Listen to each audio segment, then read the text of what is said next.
What if someone told you that you could win a luxury car, completely free? No payment, no strings attached, or so they thought. All you had to do was rebuild it. Sounds easy, right? Now imagine this. You've never actually rebuilt a car before. You're standing in a workshop, staring at a crash-damaged machine worth tens of thousands. And then the real condition drops. You have just 24 hours to fix it, and it has to pass a full MOT inspection. No shortcuts, no excuses. Just one full day to turn a wreck into a roadworthy car. Before we go further, hit subscribe and don't miss what happens next. That's exactly the insane challenge Matt Armstrong set up back in his UK workshop. While the hypercar rebuild madness was happening elsewhere, something completely different, but just as chaotic, was about to unfold. A completely different kind of pressure. Less about perfection, and more about survival against time. Two friends, Jack and Rufus, were invited in. They probably thought it was just another day around cars, maybe helping out, maybe watching something interesting happen. But waiting for them was a wrecked Bentley Continental GT. Not just any car, a high-end luxury machine that's known for comfort, performance, and serious engineering. And then came the twist. They could keep the Bentley completely free. A deal that sounded almost too good to be real, but only if they could rebuild it in 24 hours. And get it to pass an MOT. If it passed, the car was theirs. If it failed, they walked away with nothing. No reward for effort. No second attempt. Just done. And just to make things even more intense, neither of them had ever done a full rebuild before. Jack had a bit of mechanical experience. Rufus, almost none. And now they were both staring at a damaged luxury car that needed suspension work, structural repairs, body panels replaced, and electrical systems fixed. All within one day. No prior practice, no warm-up, straight into pressure. The clock didn't wait. It started immediately. No countdown, no preparation time. Just go. They jumped straight into it, trying to figure out where to even begin, knowing that every minute they wasted at the start could cost them everything at the end. The first major issue didn't take long to show itself. A bent suspension control arm. That might sound small, but it's actually critical. If the suspension geometry is off, even slightly, the wheel won't sit correctly. And if that happens, the car instantly fails the MOT. No debate, no second chance. So that became their first mission. Remove the damaged arm and replace it. Sounds simple, until you're dealing with tight spaces, stubborn bolts, and parts that haven't moved since the crash. Every bolt felt like a fight. Every movement took more effort than expected. After struggling through it, applying force, adjusting tools, and figuring things out as they went, they finally got the old arm out. The replacement went in, and just like that, one major problem was solved. A small win, but a very important one. But that was only the beginning. As they removed more panels from the front of the Bentley, things got worse, much worse.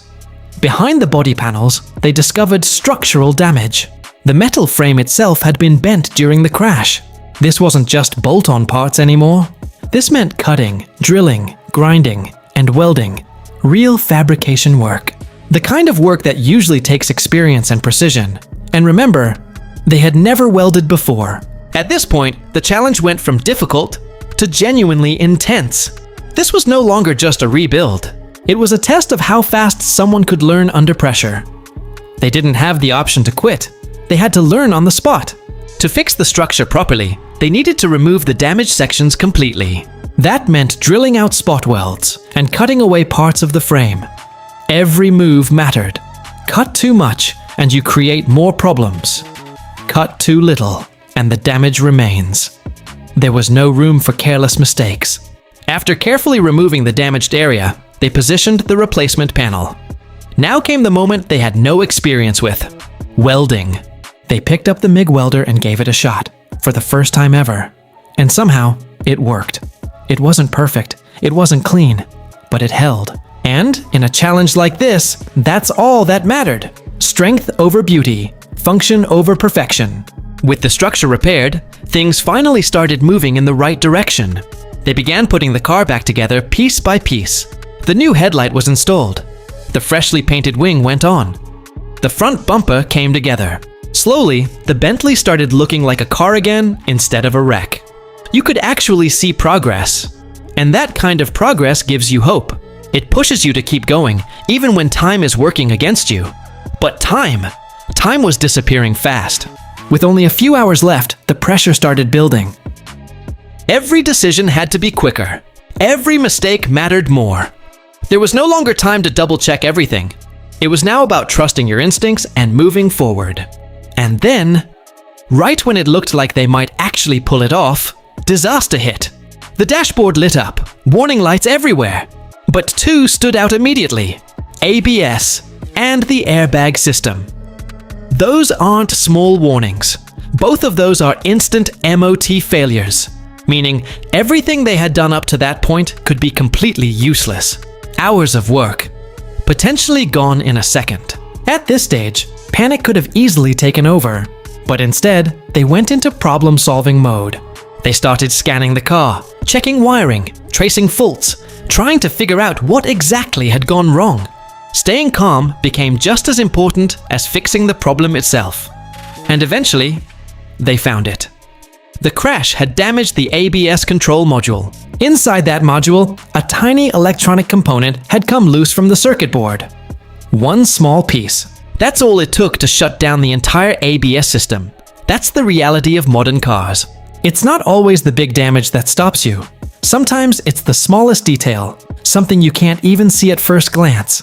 So, they sourced a replacement module as quickly as possible and installed it. Once everything was connected, they cleared the fault codes again. For a moment, nothing. That silence felt long. Then suddenly, the warning lights disappeared. That single moment changed everything. Relief. Excitement. A second chance. Now, it all came down to one final step. The MOT test. This wasn't just a quick check. This is a full inspection that looks at everything. Brakes, lights, seatbelts, suspension, emissions, safety systems, dozens of checks. Every single one capable of ending the challenge instantly. And if even one thing failed, the challenge was over. One by one, the tests were carried out. Brakes passed, headlights aligned, emissions within limits. Each result brought them closer. Each pass built more tension. And then finally, the verdict came in. The Bentley passed. After 24 hours of pressure, learning on the fly, fixing things they had never done before, and nearly losing it all to warning lights, they actually did it. But just when it felt like everything was over, Matt Armstrong had one final twist. There was only one car, and only one key. They had to make a choice. Split the car, or steal it. If both chose split, they would share it. If one chose steal, that person would take everything. And if both chose steal, neither of them would get the car. After everything they had just been through, it all came down to trust. A tense moment followed. No one knew what the other would pick. Then the decisions were revealed. Both chose split. And just like that, they didn't just complete the challenge. They walked away having rebuilt a Bentley, and now owned it together. If you enjoyed this story, make sure you subscribe and stick around for more insane rebuilds like this.